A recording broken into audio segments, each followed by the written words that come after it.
Greetings everyone, my name is Ettervel, and welcome back to my Let's Play of A Valley Without Wind.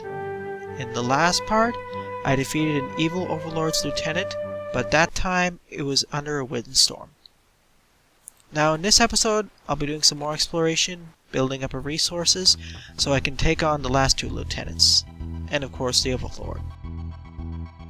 Here, I decided I wanted to go through this mission in order to get the launch ice block spell. This mission type is called Journey to Perfection, the building version. In a Journey to Perfection mission type, you have to travel from one part of the screen to another in order to find the cache of resources, or spellgems specifically. But in this part, you must avoid taking any damage whatsoever. Thankfully though, enemies take much more damage than usual, but taking any damage from any source will instantly end the mission with a failure. So you have to be really careful while avoiding and attacking these enemies. And when you're in a windstorm while doing these missions, instead of taking health damage, you take mana damage instead. It's not too much of an issue with these melee enemies, or enemies which have an area of effect, but it's much more dangerous when enemies have a more random shooting pattern, or projectiles that follow you, as we'll see soon, or in a later part of this video. Use a liberal usage of all these wooden platforms and wooden boxes in order to survive, and use spells like Cleft Smoglet or any other fallen ones, if you have any type of enemies which are hard to shoot at.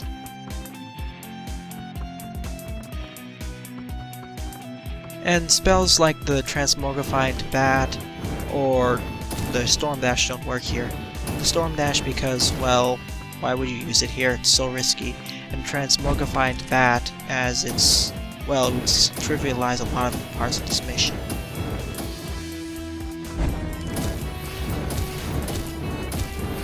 But thankfully, all enemies can be one-hit kills, so even the weakest projectiles are very useful here. I especially suggest using rapid fire spells, in addition to the seek spells. And in the top right corner, in that message log, it'll show how far you are from the exit. But really, just take your time, be cautious, and you should be able to prevail.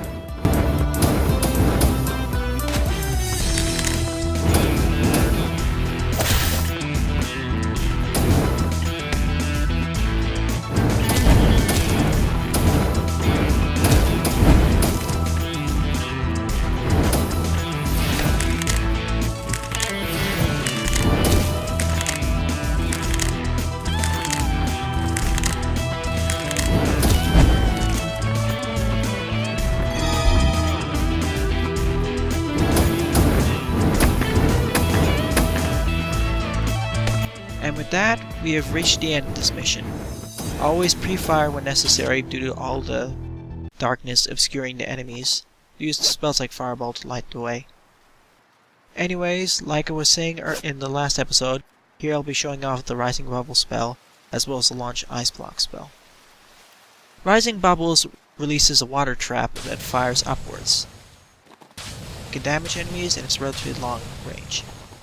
Another advantage is that you can ride on these bubbles, so it acts like a nice wooden platform or wooden crate substitute, and you can jump pretty high, next to the top of the screen.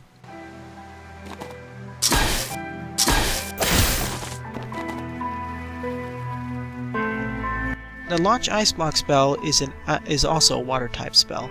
It's a long range, and instead of doing the normal ice, it fires a block of ice at rapid rate at your current position, or where you're pointing at. But it drains mana quite fast, so unless you have a mage build, it's not really recommended to be used. It's great when you have flying enemies though.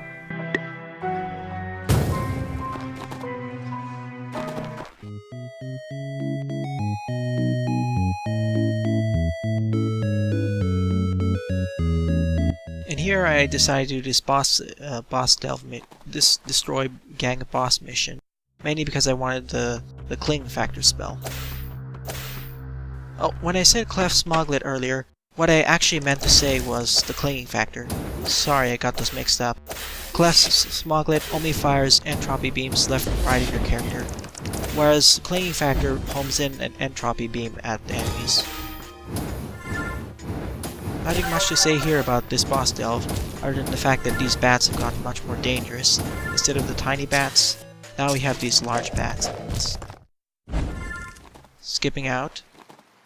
Here's Clinging Factor. It's an entropy long-range spell gem which fires a fairly short-range spell which flies at the nearest enemy.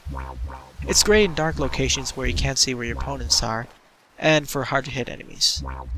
Like I said, it's also great for pre-firing. Demonstrated here, it locks on enemies, so it's pretty nice. Even in buildings like this, it's pretty awesome.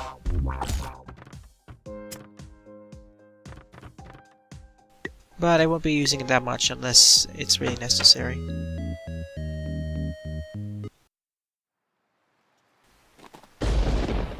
Here I have several missions I wish to go through.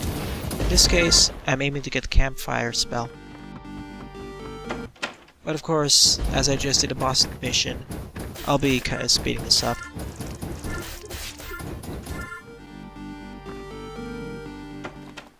Now, the campfire spell gem is basically a short-ranged fire-type spell. It basically releases a fire trap at the bottom, which enemies can run into. Its other advantage is that once an enemy gets hit by it, it increases damage done by all fire-type spell gems by 40%. It's very good for ground-based or melee enemies, but other than that, you have to be a bit careful with hitting it, as it'll immediately fall to the ground if you do it above.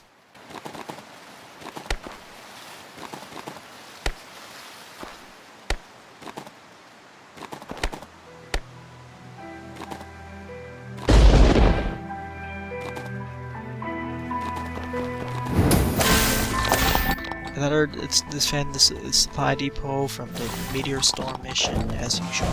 Another jump cut as I did some refactoring.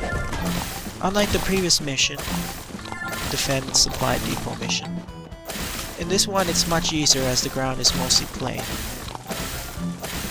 Before I had a hill to jump over, but now it's relatively smooth sailing. Though the main hazards are still the meteorites and the enemies. The Fireball spell and the Ivy Whip are as useful as before.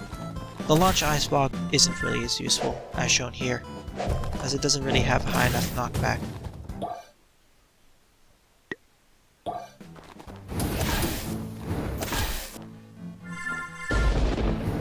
But trust me, this will get a lot more difficult in later levels, with more than 40 meteorites, and supplies to defend.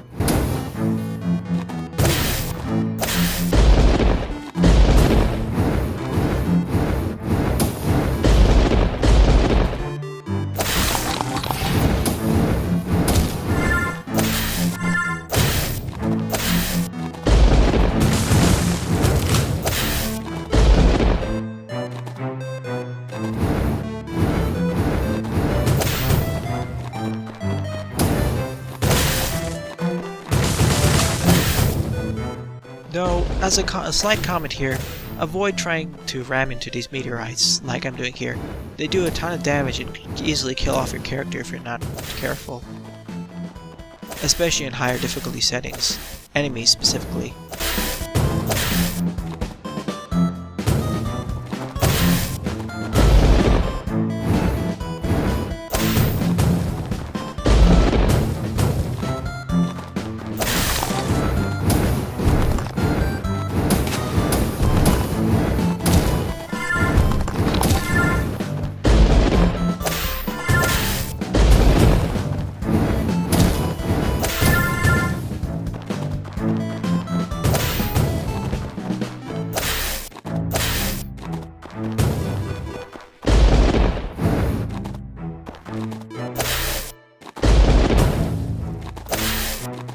And by destroying this last meteorite, we got another snippet of the story.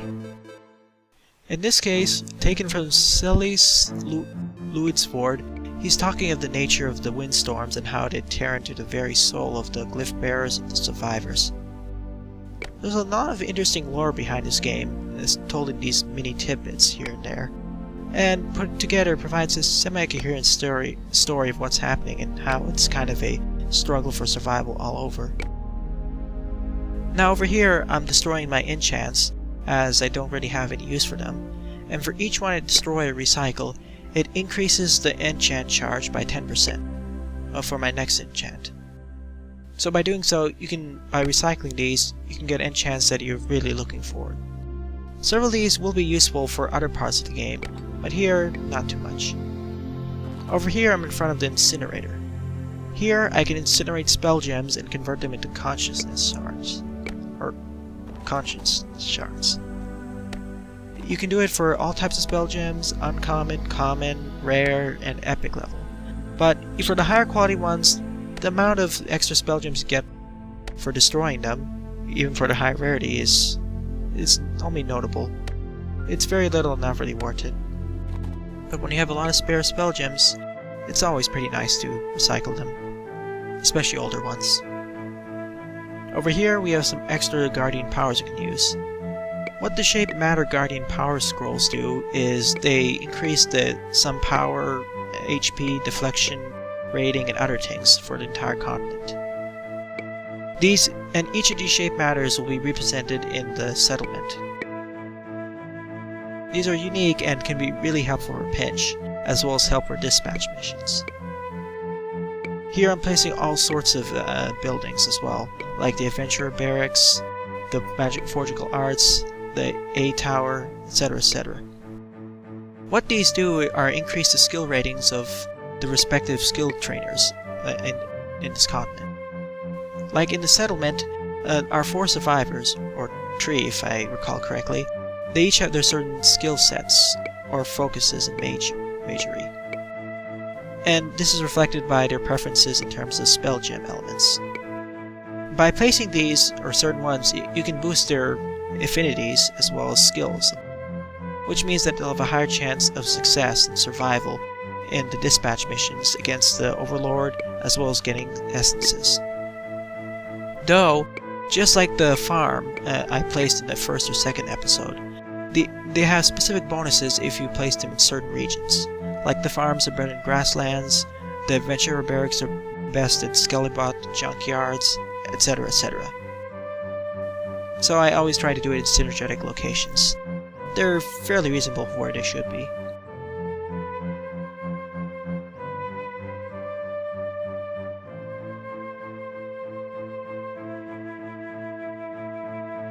If the missions aren't to your liking on the current revealed part of the map, what you can do is use the Guardian Power Scroll called Look for Trouble.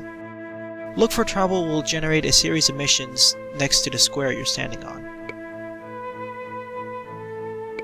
So Ilari will allow you to see all these missions that you're standing right next to. So as I was standing on this square, now missions have been generated on the square I'm standing on, as well as all the directly adjacent squares. In this case, most of these missions are escape from a rising lava mission. Not shown here in the jump cut is basically me buying a heat suit. As if your character is not innately resistant to lava, or heat specifically, you will constantly take damage in this section. And this is really not recommended, especially with all the enemies and how tense it can be. So remember to buy a heat suit from the Ilari for 5,000 or 2,000 consciousness shards. The goal of this mission is to avoid or escape from this building, which has lava rising from the bottom. And to do this, you must travel from the bottom to the top, and through all these labyrinths, dead ends, and enemies and whatnot, and survive. Right under the character is basically a number showing how far the lava is from him or her. Now, my main suggestion is to use the minimap on the top left part of the screen in order to figure out where to go. Although you may want to blow up the image size a bit, as it's a little bit small to see. The Transmogrify Bat Scroll also works here, which is pretty nice. But at the top is this cache, and by taking it, you immediately accomplish the mission and get your spell gems. There's a nice number of varieties, but they generally have the same concept. I say that this game is procedurally and randomly generated, but really what happens internally is that there is a collection of map files in the game, and each is randomly selected for all these room types and mission types. So sometimes they get recycled if there's not enough of them. But if you play long enough, you'll see this perfectly. But as a beginning player or intermediate, if you haven't played long enough, there's enough for variety. And of course, you can actually make your own maps too.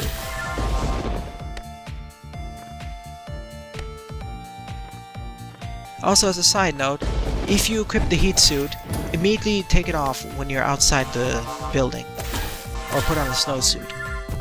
Ice Age characters have another innate ability I didn't mention. They come with their own specially designed snowsuit. This specially designed snowsuit will not hinder the movement or jumping abilities, like the normal snowsuits will. And of course, will protect them from the cold conditions and avoid taking cold damage. None of the other characters, or most of the other character types from different ages don't have this skill, as if they put on a snowsuit, they'll have the same issues like the heat suit, as it's quite heavy and will reduce their movement speed, jumping ability, and make them fall faster, etc, etc. So, they innately come with the ability to survive. But this is only true if you put off the heat suit. Because if you equip the heat suit, you'll still take damage as an Ice Age character in the cold. And because I already went through this, I'll be fast forwarding this.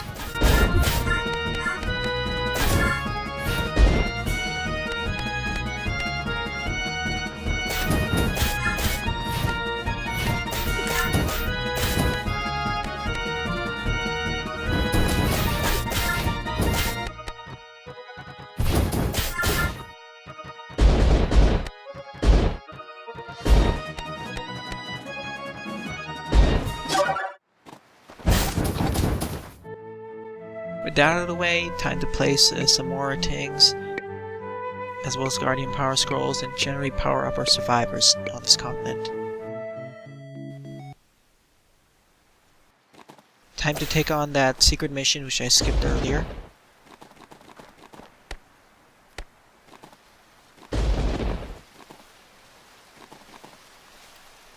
Or I would have I not actually went into that building and discovered another secret mission.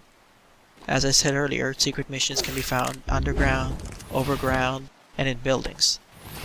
Though I feel like the mission rewards are best if you go underground or into deep buildings. The bigger the room, or the bigger the area, like underground, overground, the greater chance that you'll actually get into one of those secret mission areas. And the advantage of doing these secret missions is that they have better rewards and have better chances for things like look for trouble, look for survivors, as well as wind shelters, which are normally 20,000 consciousness shards in the shop. And of course have all these nice cache rooms as well. Cache rooms and buildings have all these sorts of these books, gifts for the survivors, as well as other supplies like wooden crates, wooden platforms, transmogrified bat scrolls, and similar stuff, as well as all the enchant shards. Whereas the cache rooms in the underground caves, they more have minerals and such.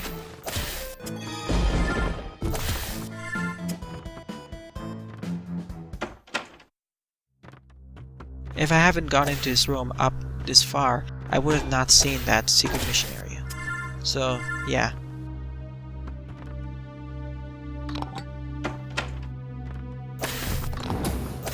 These things. These ice block throwers get quite annoying in the perfect runs, and they're like, as in the Journey to Perfection mission specifically.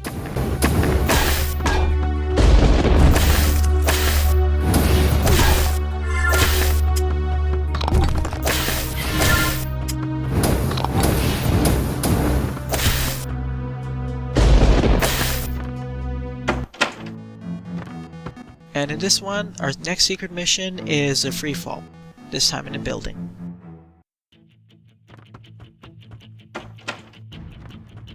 Unlike the previous one, we don't have any falling rocks from the ceiling coming about. Now instead, what we have is a lot more spikes.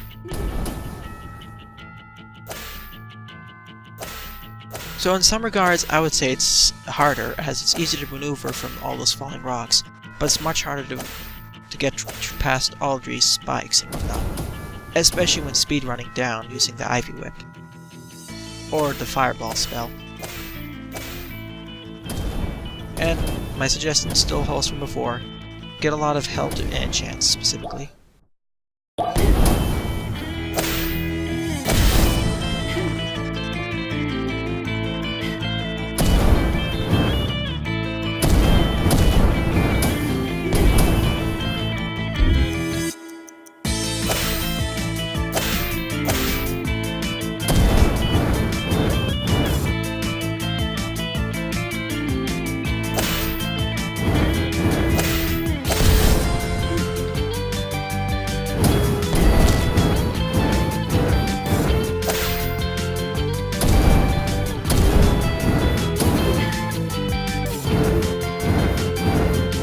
By doing this, we got another piece of the puzzle.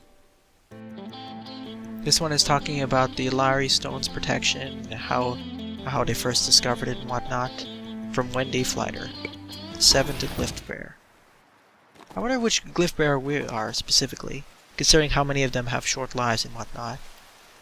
Another secret mission, the one I was talking about earlier. Once again fast forwarding, due to being another boss tower.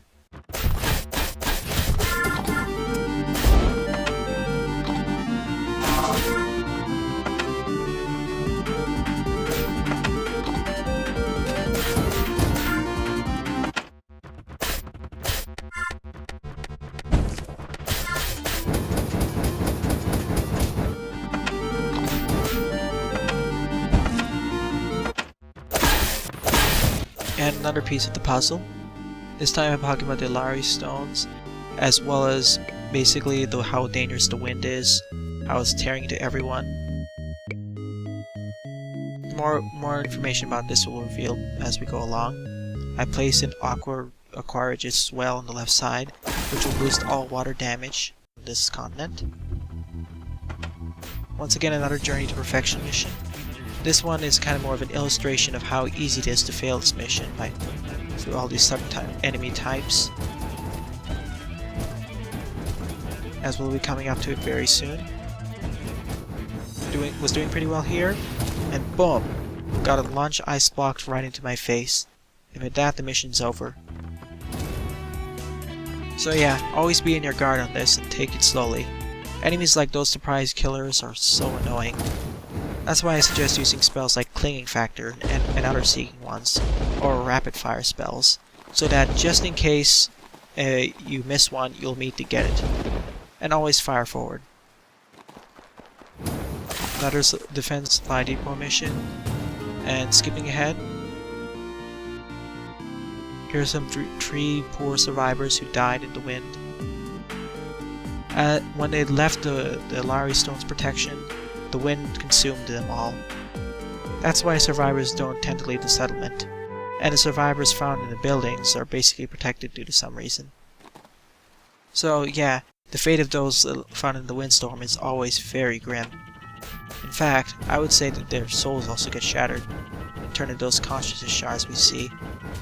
Supposedly, at least from all the tidbits of data shown here.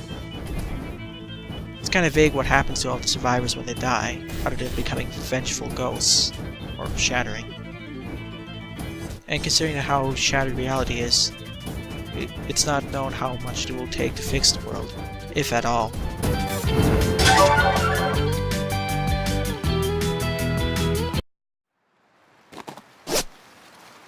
And by completing this mission, I got the Creeping Death 4 spell. The Creeping Death spell is a high-cost entropy long-range spell, which fires a large energy wave of entropy at an opponent. It does a huge amount of damage, it's kind of fast, does massive damage, but it costs a lot of mana, so much so that I can't really cast it myself now, as I don't have enough mana. But with that, most of my spell gems have been upgraded. In the next part, I'll do more exploration of some of the areas in order to increase my repertoire, get more Guardian's power scrolls, and whatnot. Thanks for watching, viewers, and have a nice day. Doodles!